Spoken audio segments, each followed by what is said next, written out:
கிறிஸ்துவுக்குள் பிரியமான என் அன்பு தேவ பிள்ளைகளே, இந்த ஆத்மீக யாத்திரை நிகழ்ச்சியின் வாயிலாய் உங்களை சந்திப்பதிலே மிகுந்த மகிழ்ச்சி அடைகிறேன். இந்த நாளிலே நாம் உட்கொள்ளுகிற ஆகாரத்தை குறித்துதான் அநேக கேள்விகள்.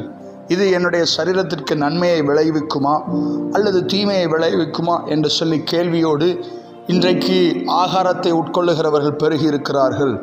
ஆம், வேதம் என்ன சொல்லுகிறது?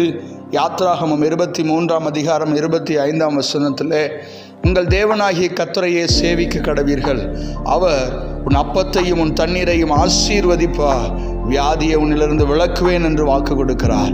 இந்த விசுவாசத்தோடு இன்றிலிருந்து நீங்கள் உட்கொள்ளுகிற ஒவ்வொரு ஆகாரத்தையும் கர்த்தர் எனக்கு ஆசீர்வதித்து தருவார் என்ற விசுவாசத்தோடு உட்கொள்ளுங்கள். நிச்சயமாக உங்கள் வாழ்க்கையிலே பெரிய அதிசயங்களை, அற்புதங்களை காண அனுக்கிரகம் செய்வார். நீங்கள் உட்கொள்ளுகிற ஆகாரம் உங்களுக்கு ஆசீர்வாதமாக அமையும், வியாதியை உங்களிலிருந்து விலக்குவார். கண்களை மூடி நாம் ஜெபிக்கலாம்.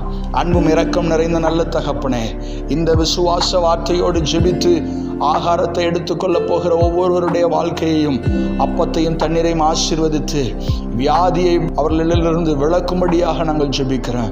உடைய தழும்புகளால் சுகமானோம் என்ற வார்த்தையின்படி இயேசு கிறிஸ்துவின் இரத்தத்தினால் இந்த வியாதியிலிருந்து, குறிப்பிட்ட சொல்லப்படுகிற வியாதியிலிருந்து ஜெபத்தை ஏறெடுக்கிற ஒவ்வொரு பிள்ளைகளுடைய வாழ்க்கையிலும் சுகத்தை, ஆரோக்கியத்தை நீர் கட்டளையிடும்படியாக நாங்கள் ஜெபிக்கிறோம். இயேசு கிறிஸ்துவின் இன்ப நாமத்தில் ஜெபிக்கிறோம், ஜீவனுள்ள நல்ல பிதாவே. ஆமேன். God bless you. கர்த்தர் உங்களை ஆசீர்வதிப்பாராக. ஆமேன்.